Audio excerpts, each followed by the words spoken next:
Ratusan warga perumahan Puri Nirwana Residence di Kabupaten Jawa Barat mendatangi kantor pengembang perumahan. Unjuk rasa menuntut atas persoalan banjir yang terus melanda kawasan perumahan mereka.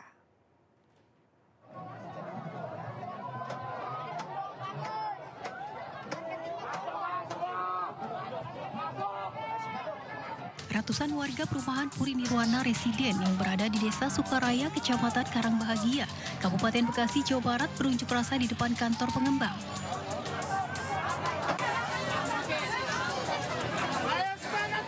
Mereka mendesak pihak pengembang agar segera mengambil langkah untuk mengatasi persoalan banjir yang terjadi setiap datang musim penghujan. Di mana itu harus didapatkan oleh kita sebagai konsumen. Dengan membawa galon dan panci penggorengan, sejumlah ibu rumah tangga menyampaikan aspirasi dan berorasi di depan kantor pengembang, meminta pihak pengembang bertanggung jawab. Jangankan solusi, kita banjir 2 minggu aja, bantuan pun tidak ada, sedikit pun, sepeser pun tidak ada bantuan apapun. Malah ngasihnya akses kita tertutup, nggak bisa sekolah, anak-anak udah izin banyak sekali izinnya. Mengakui kesalahannya sih saya rasa tidak ya, karena dampak banjir bukan cuma di kita, di perumahan lain sama ada. Buktinya sekarang saya lagi koordinasi dengan pihak Pemkab, minta perahu karet atau apa, itu lagi full semua katanya untuk perumahan yang berdampak banjir di luar juga ada. Tapi Warga berharap kepada pihak pengembang segera memperbaiki drainase, memperbanyak pompa air, dan maksimalkan fungsi danau agar tidak terjadi lagi banjir di perumahan mereka. Dari Kabupaten Bekasi, Jawa Barat, Didin Junaidi dan Yusuf Herdiansyah, iNews melaporkan. Pemirsa, diduga berkendara mobil dalam keadaan mabuk, seorang oknum polisi menjadi pelaku tabrak lari di Rengas Dengklok, Kabupaten Karawang, Jawa Barat. Pelaku berhasil ditangkap warga usai mobil Brio kuningnya terperosok selokan sedalam 2 meter. Kejadian.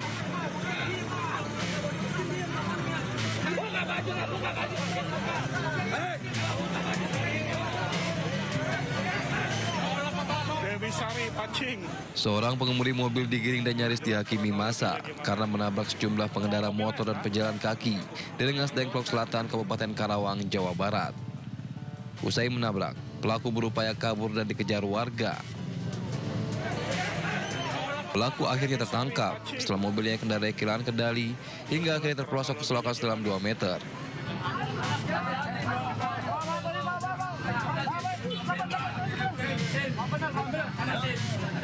Saat diperiksa, pelaku mengaku merupakan oknum anggota Polri dan diduga berkendara dalam kondisi mabuk. Saya lihat dari arah Boswa, mobil kenceng terus. Nah, di posisi di depan rumah, di depan warung itu posisi banjir. Nah, airnya itu masuk ke rumah warga, sama pemini saya pun langsung ikut bergoyang, Pak, kena ombakan mobil. Nah, di depan ada yang parkir. Orang-orang berhentiin, malah dia kenceng terus. Dia lari ke sini. Langsung pas saya lihat, mobil langsung nyebur ke sini, Pak. Begitu, katanya sih info dari orang kaum ada yang kena. Katanya nyenggol orang. Dia takutnya ketahuan apa gimana, takut sama masyarakat, mungkin dia lari, Pak, gitu, Pak. Pelaku kini telah diserahkan ke Polsek Rengas Dengklok untuk diperiksa. Sementara korban tabrak lari mengalami luka-luka dan dirawat di rumah sakit terdekat. Dari Karawang, Jawa Barat, Rudi Setiawan, iNews melaporkan. Menko Bidang Perekonomian Airlangga Hartarto menjabarkan instruksi Presiden Prabowo Subianto dalam menyikapi dinamika sektor keuangan. Airlangga memastikan kondisi ekonomi saat ini. Kondisi makroekonomi kita kuat. Pertumbuhan ekonomi masih 5,04 di kuartal ketiga, dan dalam waktu yang singkat nanti minggu depan hari Kamis tanggal 5 akan diumumkan pertumbuhan yang diperkirakan lebih besar daripada pertumbuhan yang di kuartal ketiga. Kemudian inflasi 2,92 di bulan Desember, dan hari Senin besok juga akan diumumkan oleh BPS tingkat inflasi di bulan Januari. dan dipastikan bahwa tingkat inflasi ini masih dalam rentang sesuai APBN, yaitu rentang 2,5 plus minus 1%. Kemudian kondisi cadangan devisa kita sampai Desember masih kuat, setara dengan 6,2 bulan import. Pesan Bapak Presiden untuk pasar modal, pesan beliau saya kutip, kepada para investor domestik, mitra internasional, dan seluruh rakyat Indonesia, fundamental ekonomi Indonesia tetap kuat dan tangguh. Pemerintah berdiri teguh di belakang pasar keuangan kita, dan kami berkomitmen pada iklim investasi yang transparan, adil, dan berkelas. Pemirsa, kembali lagi di Sindo Siang. Warga negara asing pelaku pencurian puluhan gram emas di toko emas kawasan Pasar Keling, Surabaya dibekuk polisi. Keempat WNA asal negara Pakistan dan Yordania itu ditangkap di sebuah hotel di Jakarta Pusat. My police.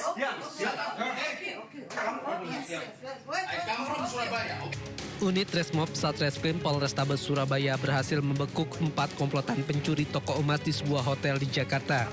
2 pelaku merupakan warga negara Pakistan dan 2 lainnya warga negara Yordania dan keempatnya wanita. Sebelumnya, aksi komplotan pelaku terekam kamera pengawas di toko emas mahkota di Jalan Pasar Keling, Surabaya, Jawa Timur, 25 Desember lalu. Dalam rekaman, para pelaku berpura-pura membeli emas kepada pelayan toko. Salah satu pelaku bertugas mengalihkan perhatian karyawan toko. Pelaku lainnya berperan sebagai eksekutor berhasil mengambil 19 gelang emas seberat 46,24 gram dan 32 kalung emas seberat 89,4 gram. Akibat peristiwa tersebut, korban alami kerugian 233 juta rupiah. Yang bersangkutan pura-pura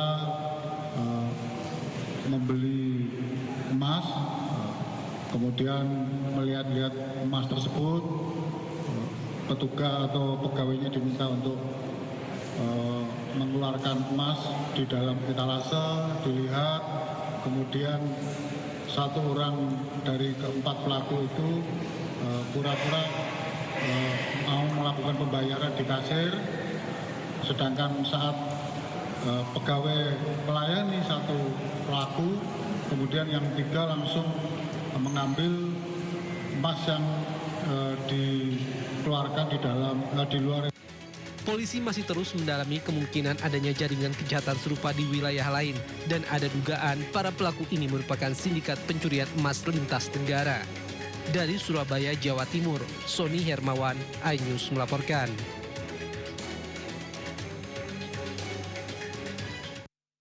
Pemirsa, sejumlah partai politik non-parlemen yang tergabung dalam Gerakan Kedaulatan Suara Rakyat atau GKSR menggelar pertemuan di Jakarta Pusat untuk menyikapi isu-isu strategis demokrasi nasional menjelang pemilu dan pilkada. Pertemuan ini membahas wacana pilkada langsung atau tidak langsung serta parliamentary threshold yang dinilai merugikan partai kecil. Pertemuan partai-partai non-parlemen yang tergabung dalam Gerakan Kedaulatan Suara Rakyat atau GKSR digelar di Sekretariat Bersama GKSR Menteng, Jakarta Pusat.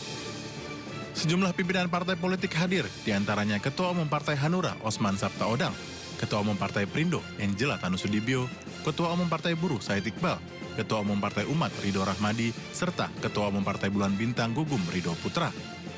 Dalam pertemuan selama kurang lebih 1 jam, para pimpinan partai menyamakan persepsi terkait arah demokrasi dan kedaulatan suara rakyat. Ketua Sekber GKSR, Osman Sabtaodang menyebut, isu pilkada menjadi pembahasan utama, khususnya terkait pilihan mekanisme pilkada langsung atau melalui DPRD. Oso menegaskan partai-partai non-parlemen dalam GKSR mewakili jutaan suara rakyat, sehingga setiap keputusan harus diambil secara hati-hati dan bertanggung jawab. Sehingga kita belum bisa memutuskan itu ini hari.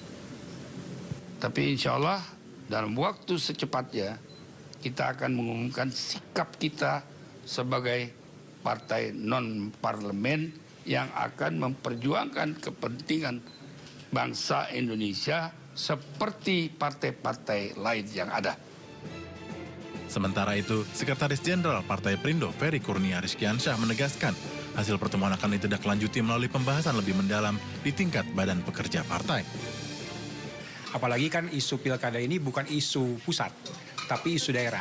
Jadi kita juga harus mencoba melihat bagaimana teman-teman kita di provinsi, teman-teman kita di daerah juga ikut memberikan kontribusi pemikirannya terkait dengan dan kontribusi taktis strategisnya terkait dengan soal pilkada ini. Baru nanti kita akan putuskan lebih lanjut terkait.